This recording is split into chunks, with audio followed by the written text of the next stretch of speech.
Hello and welcome to this very special Screen Talk. I'm Anna Smith. I'm a film critic and host of the Girls on Film podcast. And I'm a big fan of Miranda July, who I'm very pleased to welcome here today. Hi, Miranda. Hi, so glad to talk to you. Oh, well, congratulations on Kajillionaire. We will come to that later, though, because we're here to sort of talk through your career now in making films. Of course, you started as a performance artist, but the first time many of us saw you on screen was Me and You and Everyone We Know, which you wrote, directed and starred in. One of the things I love in life personally is meeting characterful strangers, you know, kind of eccentric oddballs, and your films really give a sense of that and kind of replicate it for me.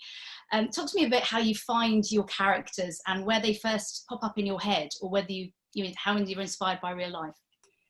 I mean, in terms of Me and You and Everyone We Know, with that movie, I drew a bit more from the world around me than I often do, like more than I did with this last movie. And I know that Criterion just released a new edition of the movie, and that kind of forced me to go back and look at my journals and my archives.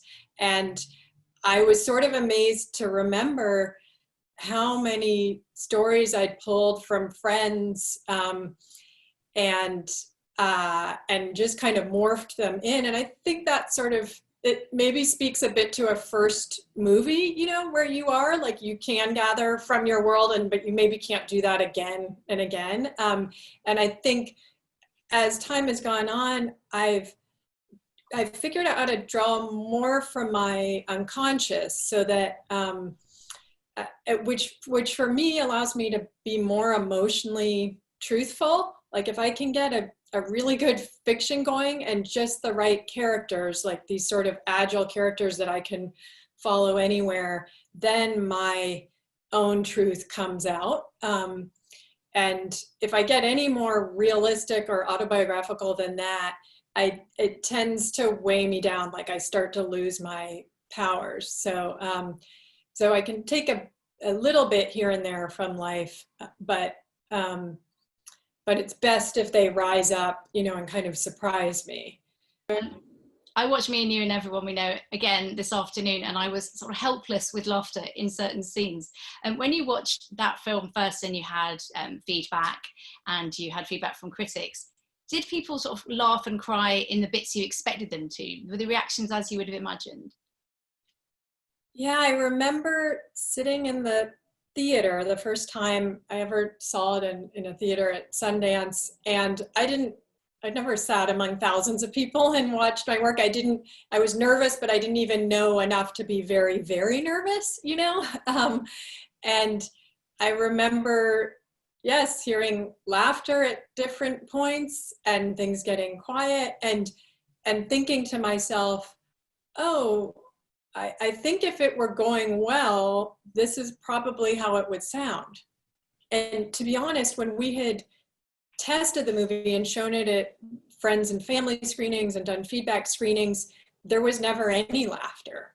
And that just wasn't, it somehow wasn't something people did with something they didn't think was done, that they were unsure of. You know, up until the end, there's sort of like this big question mark hanging over a movie. Like, is this good? Is this, you know, what is the proper response to it? And I remember after the screening, someone who worked on the movie came up to me and said, "Did you have any idea it was that funny?"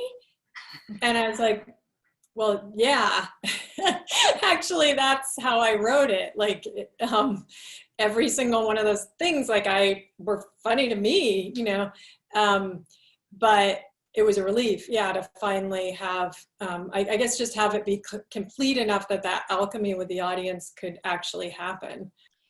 In terms of the directing process on that film, can you describe how it was for you and working with the other actors? Because I know you'd made short films before, but on a feature film, how was that? I mean, so I had made 6 short films with myself in them, kids sometimes, non-actors always. So I had this way, you know, this familiarity with the form, this basic confidence, but I hadn't worked with people who had been in other movies. And that kind of made me nervous. And so I remember in Me and You, whenever I directed John Hawkes, you know, who to me was kind of a star. I mean, sort of total unknown at that point, but like I had seen John Hawkes, you know, in his TV show, and so I just was worried that he would be able to see in me that I like something that he had learned from other directors, and that something that I wasn't doing. And so I would direct him. I mean, I did my job, but every time I got to the kids, I was like, okay, here we go. Let's, now I have my powers back. I'm not self-conscious. You know, kids, there's only so many other things they can have been in. I mean, especially like Robbie was 6, you know, or 5 when we started. So, yeah, so I think that really worked with the movie. Like my strengths were able to support the parts of that movie that in a way would have been the hardest. You know, I mean, it's not easy directing kids, but for me, it was always a relief to get to be confident again. How do you direct kids in some quite interesting, edgy scenes in terms of the content? There's very, very funny scenes, perhaps the ones that maybe laugh the hardest, but how do you get that balance right?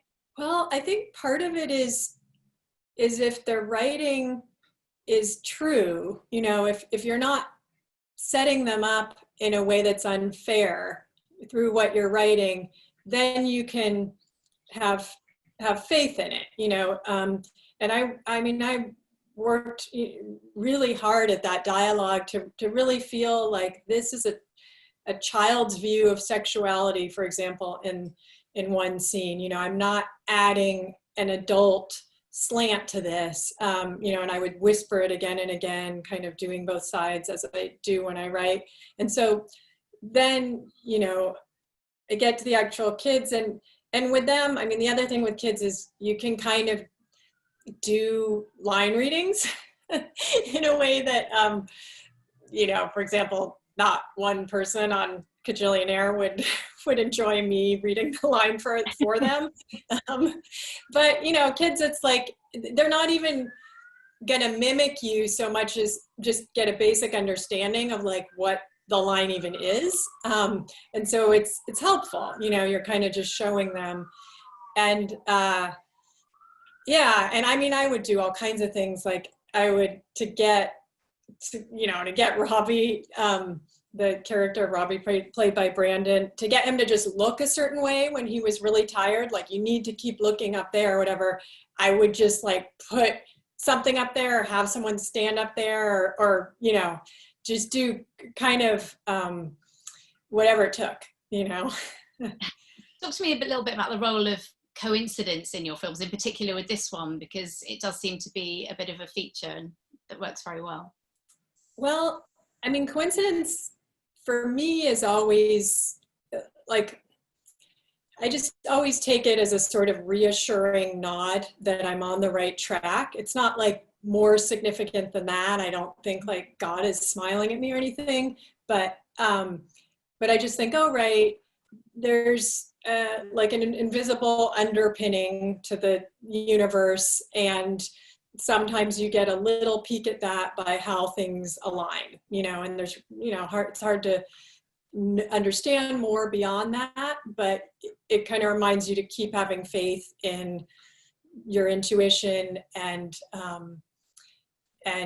you know, believe in invisible things. And yeah, and that movie is full of that. I mean, I think in some ways when I realized people think of it as a sort of light movie, even though it has all this dark stuff in it and this kind of quote unquote provocative sexual content or whatever, I think it's not just that it's funny or the color palette is light, but in a way, and I only say this having been forced to just watch it finally again after, you know, 15 years, I realized like, oh, that thing you mentioned, like coincidence and a sort of a sense of meaning in the universe that has to do with this like invisible alignment. like that is holding the movie up. It's not just holding the structure up that I wrote and created, but also kind of these lives as they're lived. And that is it's like a deeper kind of lightness, you know? It's like it's not like whipped cream, it's like actual, like light from the sun, or, you know, daylight. Yeah. What kind of challenges did you face in this film that you then took the learning from to your next film, The Future? It's one of those things, like, until you go to the moon, you really are just practicing going to the moon. You know, there's no like halfway. Like going in a plane is really not going halfway to the moon. You know, like, I'm going to take this metaphor as far as I can go. I like it.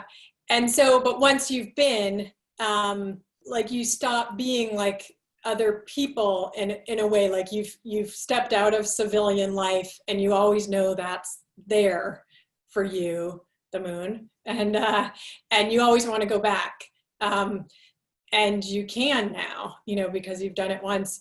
And so I think that was like, on a subtle level, that was the thing that changed, like breaking through a membrane or something. And then just on a practical level, I mean, I had been making movies my own way, my own idea of what a call sheet might look like, my own idea of, you know, how a crew should work together. I mean, I had all those things, but I had no point of reference. I didn't go to film school. I hadn't worked on other people's movies. And so,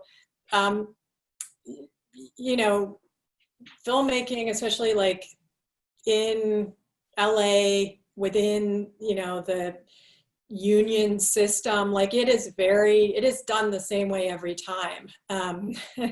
The call sheets always look the same way. The hierarchy is always the same way. And I have various problems with that, but once you know it, in a way, you can spend a lot less energy learning it. I mean, I spent the entire time with me and everyone we know, just like getting used to their way of doing things and figuring out how to still be creative within that. And there's subtle things, you know, it's like about like that you have to break for lunch, you know, by a certain time, you know, or you get in trouble, or, you know, all these little things that add up to potentially making you feel like cut off from your creative route, you know? And so I think I began at some point in that movie to realize, like, oh, this is like anything else I've made. You know, I got to focus in just on what really matters here, and everyone else can kind of sort themselves out according to this system if they want. Yeah. Right. So clearly the rules didn't stifle your creativity with The Future, because it's a wonderfully original piece of work. I remember it kind of splitting opinion in critical circles. I definitely loved it. Tell us a little bit about the inspiration, because the cat, Paw, and your voice for Paw really is something else. Yeah, I mean, the inspiration for The Future came when I was editing Me and You and Everyone We Know, and I was broken up with very abruptly. My boyfriend at the time was like, you know, kind of flipped out. I mean, he later reversed it and tried to get back together. And by that point I was like, no, that was awful. Never again.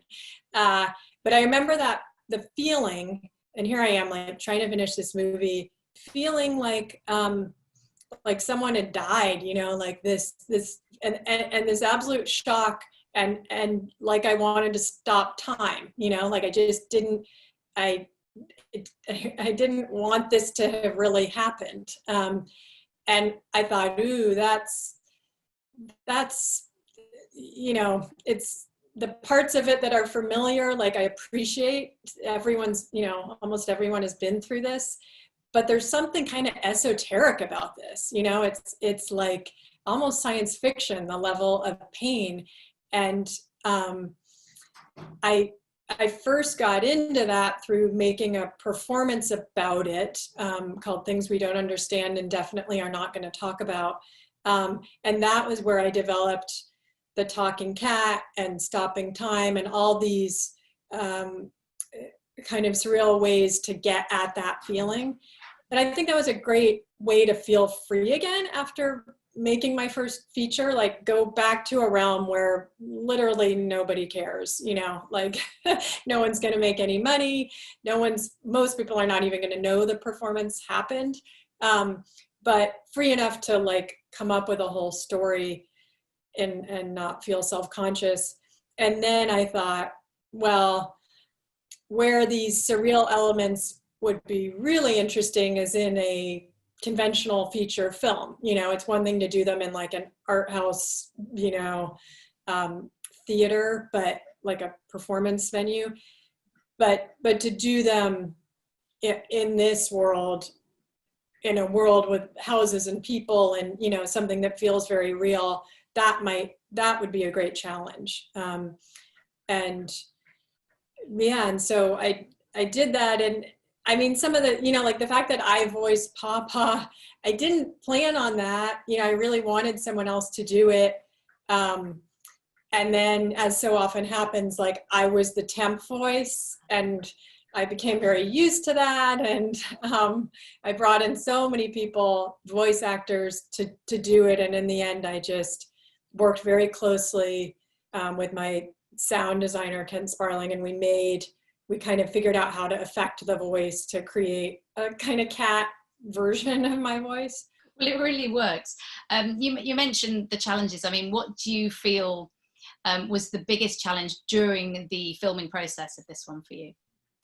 In some ways, with Me and You, I was coming off of 10 years of my own context for myself, which included a lot of other women filmmakers, because I had run this underground distribution project for women filmmakers called Big Miss, well, eventually it was called Joni for Jackie. So Joni for Jackie created a world for me in which I was not a minority. I was one of many, many women directors that I knew. And then when I got to Sundance with Me and You and Everyone We Know, I was sort of shocked to realize I was one of 2 women who had movies in competition out of 16 films. And that was, I mean, they've obviously worked really hard since then to have gender parity. But it was kind of a shock, and I was made so aware of my otherness in promoting that movie. And then now I lived in LA, and I was married to a director who was a man, and I now had friends who were directors, and they were all men, because, you know, this was a while ago. That too has changed. But when I made the feature, I was right at the point where I most felt like an outsider, really. Like I had lost all the, like I wasn't doing Joni for Jackie anymore. I didn't live in Portland, wasn't in my own little world, but I hadn't yet kind of expanded to the extent that I could really own what I was doing in this new way. And it's weird. I mean, I can only see this in retrospect. And you also, like, you work with that. I mean, it was also about a woman and a couple who were stuck and had a lot of fear, and so in a way that wasn't wrong. Like, I was able to show in some ways the discomfort of where I was at 35, you know, at that point in my life. But it was palpable. Like, I didn't feel free, and how I felt most free was on the things like the special effects. Like, I loved doing stopping time, figuring out how to have people freeze, and I loved making that t-shirt move. In fact, I loved being hidden in the t-shirt and doing that dance and working with a choreographer. And it was interesting to see, like, the parts that I'm less comfortable with are the things that look like they're supposed to be me or look kind of autobiographical, but aren't really. I headed out of that. I mean, after the feature, I kind of like was sort of like, never again. I'm not gonna, like I have a tender place in my heart for that movie, but I also kind of learned what I didn't need to keep doing. When you look back on the film, have you watched it recently? No, I never watch my movies again after the premieres. Yeah. But I remember it. Yeah. Of course you do. So if people come up and quote it to you, do you always recognize the quotes? Because I know some people actually don't, when they don't watch their work as much as fans. No, I do. And I actually, you know, I know now when I go up to someone that I admire, not to say that I love the work that's their hit, because it's almost like you're insulting everything else they've done when you say that. So when someone comes up to me and mentions The Future, like, I'm always deeply gratified. Yeah. And yeah. Well, I'm a big fan of your novel, The First Bad Man. Just okay, that's acceptable. Yeah. Obviously that's a hit, but I just wanted to say that I all your work, but I thought that was such a tremendous piece of work, and it also really ties into your filmmaking. But let's go back to female directors, because I'm interested to talk a little bit about that, because it segues into our next topic. But you mentioned that obviously things have changed, and that's what on our podcast Girls on Film we try to celebrate and look to the future. How much do you think the climate has changed, say, in the past 5 years and since Time's Up and Me Too, for women in the industry? It really does matter. These things that I don't know, I feel like some people think that was just a hashtag or, a sort of superficial trend. But first of all, that's how things begin, when people realize that they can't get away with saying something that they may feel in their heart. And I think for me, it went from being almost like a dirty secret that I was a woman or something. Like, I can't quite explain the feeling. I mean, you know what I mean? It like this unspoken thing that we were overlooking, that there was this kind of disability that was also kind of like a sexual vulnerability as well. That kind of got like flushed out. And, since of course I feel great. Like, I feel very strong and confident. So often that came out almost like fighting words or something, to speak my actually as forcefully as I felt in the face of that cloud, that like icky, shameful, sexist vulnerability cloud that was theirs. It became like this, I'm trying to put my finger on something that is so insidious, but it was the feeling of my entire life up until Me Too. And I remember actually, I was giving a talk somewhere, and it was the first talk I'd given since Me Too. And I'm so used to standing in front of an audience, doing my thing, and occasionally saying something that I know tips right past the comfort level of men in the audience or even certain women, and being, like having this kind of strong feeling in my chest, like it's a little scary, but also like, I will do this till the day I die. It's so important. And I remember saying something, I don't remember quite what it was, but it was one of those things that would have been a moment like that. And I think one person made like a little sound, like a supportive sound.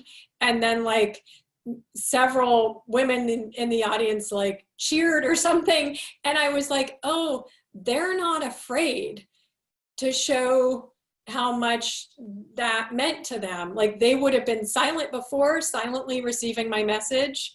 And now they're like, they feel safer. And therefore, I'm totally safe up here. I'm like lifted up. And I was like, ooh, that's different. Like, that's not it's subtle, but it's total. You know, it's like the color of the air changing just slightly.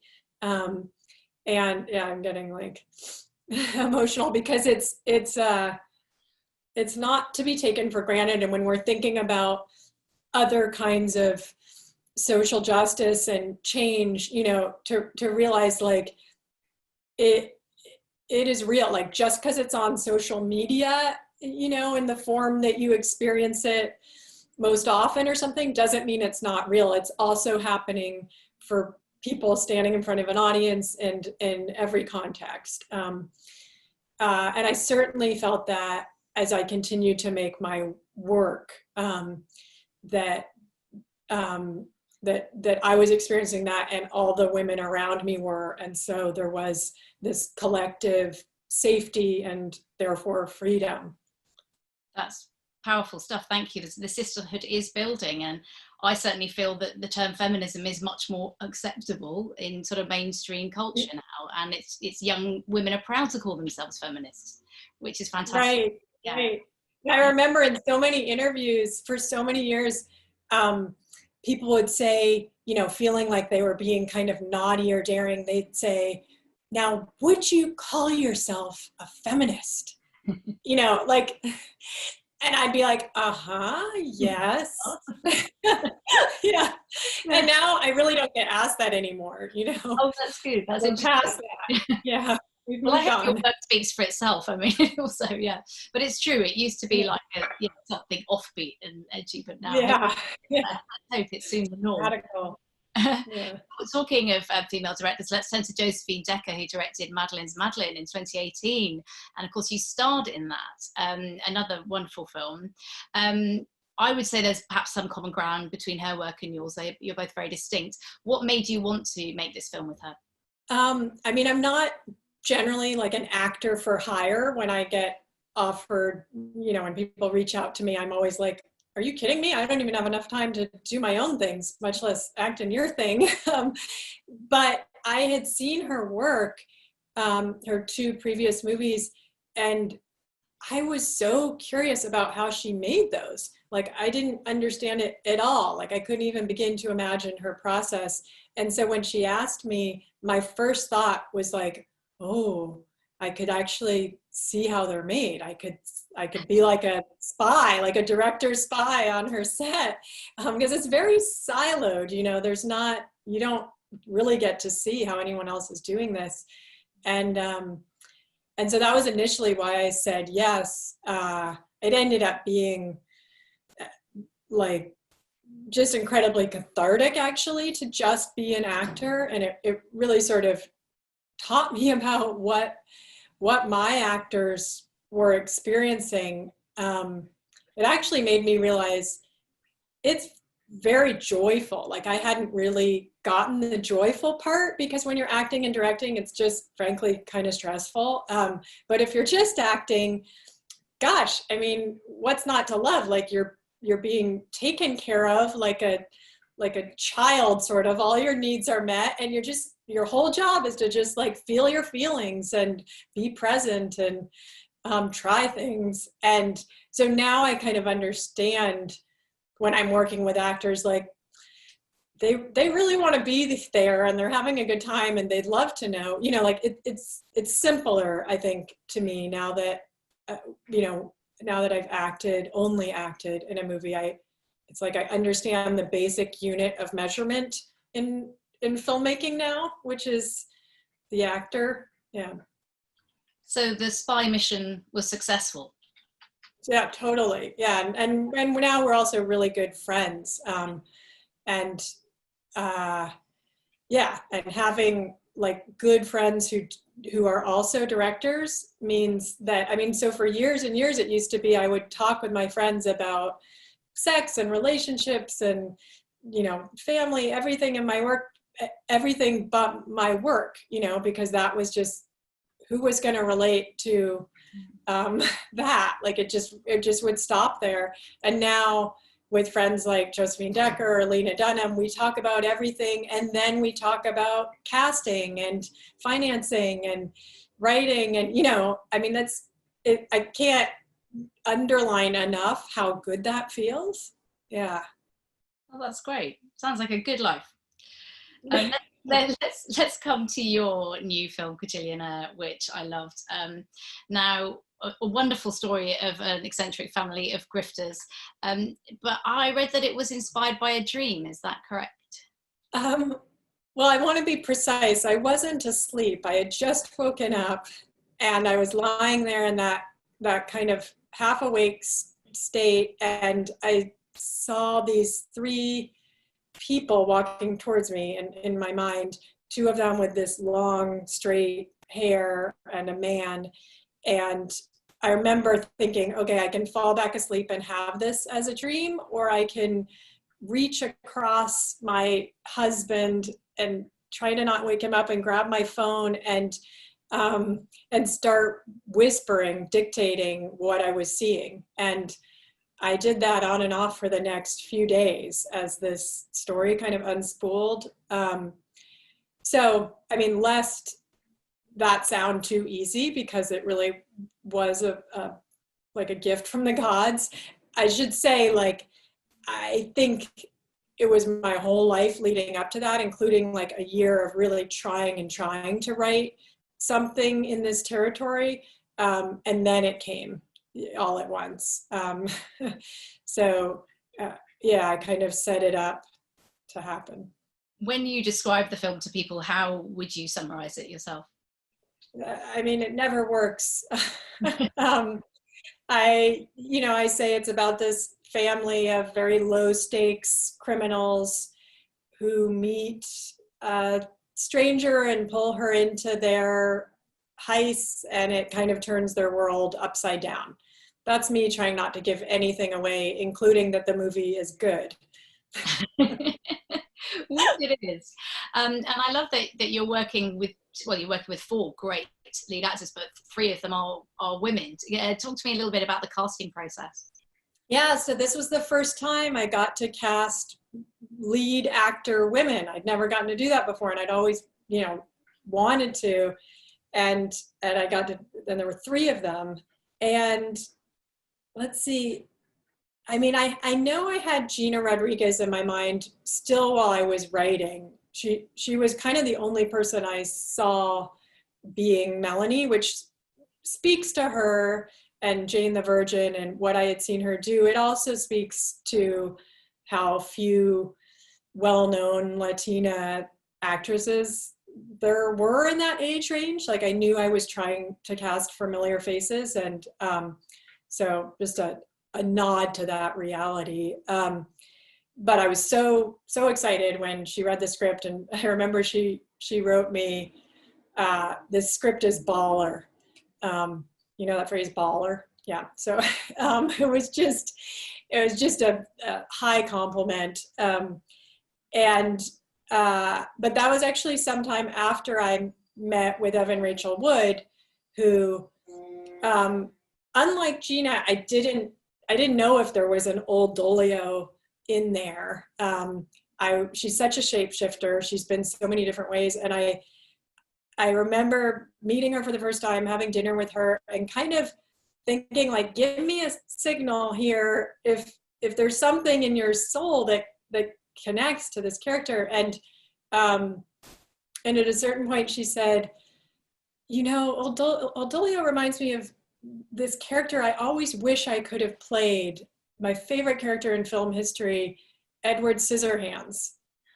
And after getting over my sort of surprise, I don't know what I was picturing, but I wasn't picturing that it would be that. I was like, oh, that's exactly right. That was the signal, that if you relate to Edward Scissorhands, then I think this is going to work out.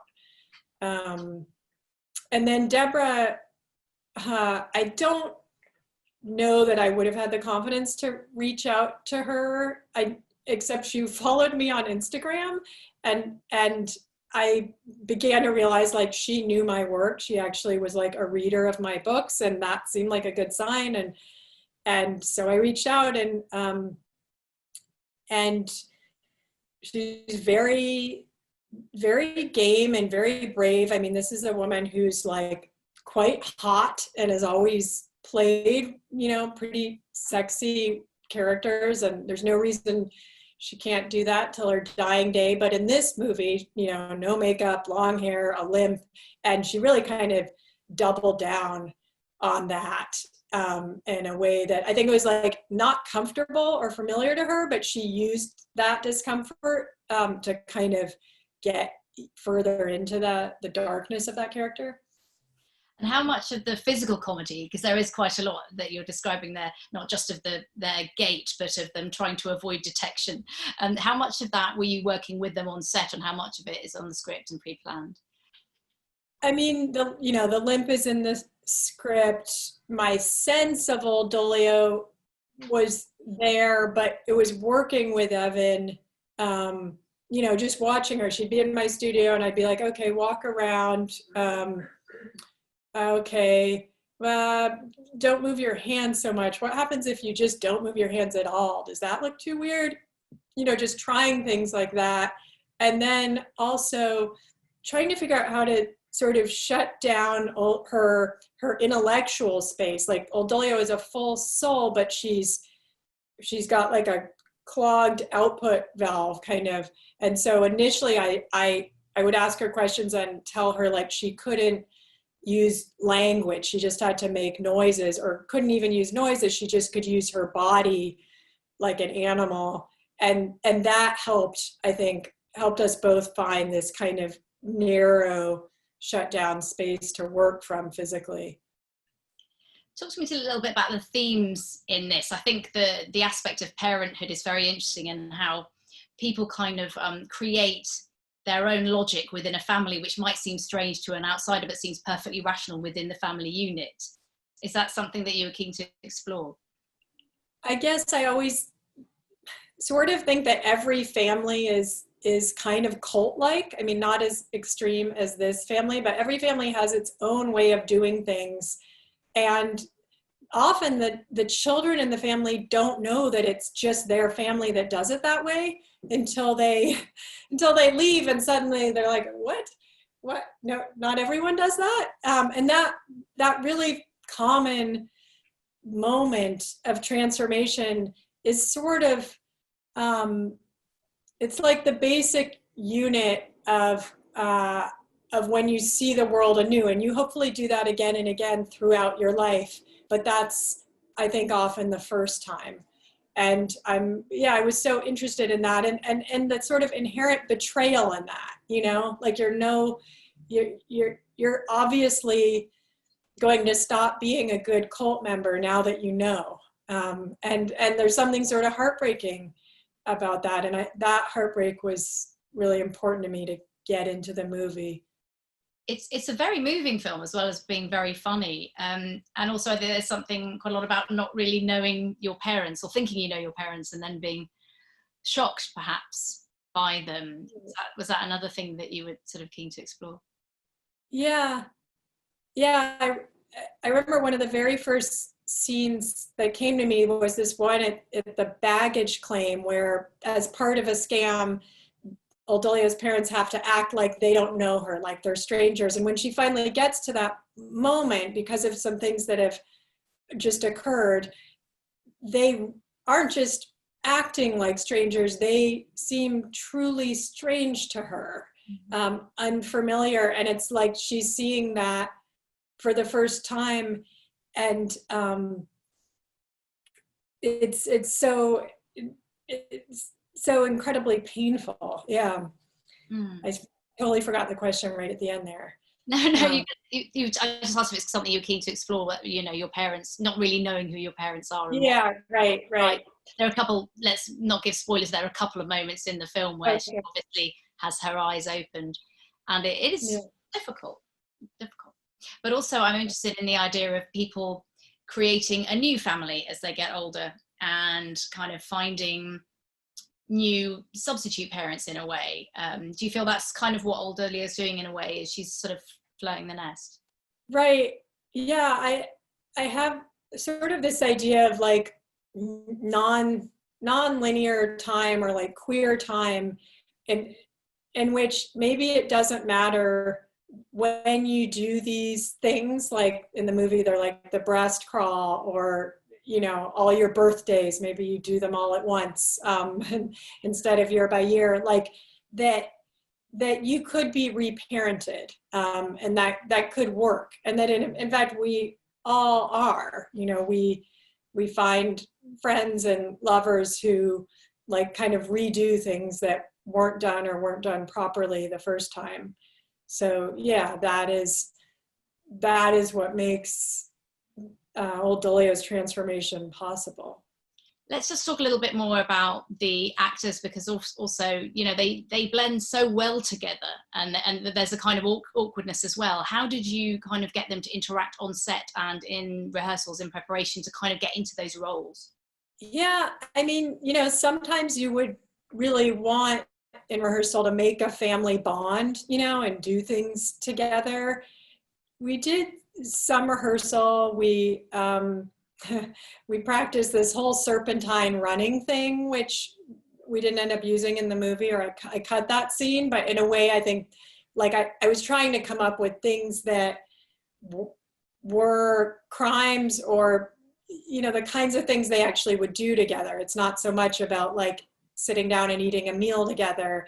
And I think in the end, I realized, oh, these people are, the couple needs to bond. Like Deborah and Richard needed to become a couple, and they're such pros, like they know their way into intimacy very quickly. Like I watched that happen over the course of an afternoon, basically.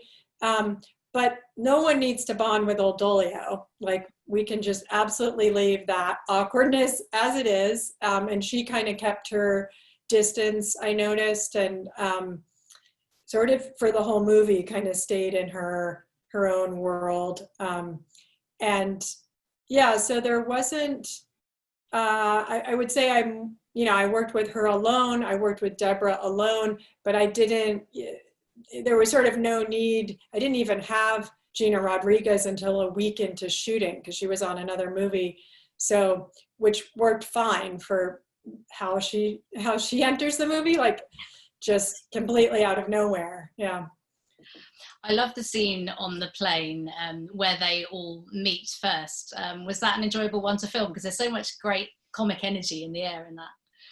Yeah. Oh my God. I mean, that was when I first saw how Gina and Richard interacted. And I mean, I could watch them all day together. Like those two just had a really dry back and forth. I mean, everything is as it was in the script there. And I'm kind of a stickler for that. Like I don't really improvise, but the only little bit of improvising in the movie, I think, is there are a few things in that scene, just because I was like, I don't know, this is hilarious. I think I can't cut this out, you know?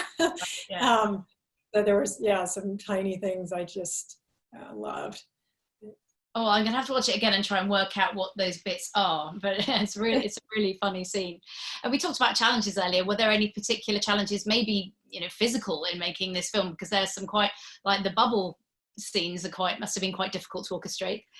No, you know, crazily enough, when you actually are really supported at the budget level that is what the movie requires, you have people who can make a bubble wall and who test it rigorously and listen to your notes about viscosity and color and bubble size. I mean, I was like in a dream. I was just so happy to get to work with like such excellent effects houses and costumers. And I mean, the whole team made it a joy.